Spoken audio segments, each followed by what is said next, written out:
Au moment de quitter leur caserne, fendant la foule, direction Buckingham pour prendre leur service, les gardes de la reine n'ont pas laissé paraître la moindre émotion.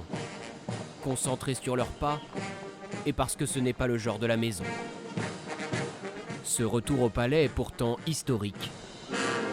Depuis la Seconde Guerre mondiale, jamais la cérémonie ne s'était interrompue si longtemps. 18 mois qui ont laissé des traces. Devant les grilles, pas encore l'affluence des grands jours. Les touristes étrangers sont rares à Londres cet été.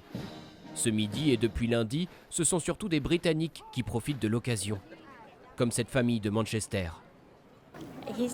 Notre fils n'avait jamais vu Londres. On voulait lui montrer Buckingham. La relève de la garde, c'est la tradition. C'est même la principale tradition de Londres. Donc j'avais hâte de voir ça. Et puis on adore la famille royale. On est des royalistes, on peut le dire. La tradition de presque 400 ans est en tout cas revenue à l'identique.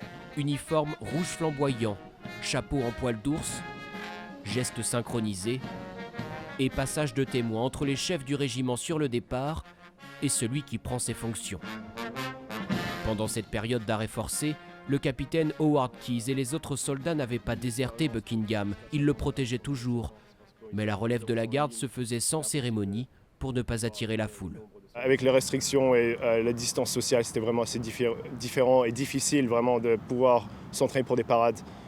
Mais depuis printemps cette année, nous avons vraiment élevé le niveau d'entraînement. Élisabeth II n'est malheureusement pas sur place pour saluer le retour de la relève en public. La reine passe l'été en Écosse, dans son château de Balmoral, protégé par d'autres régiments, avec là aussi un folklore emblématique de la famille royale.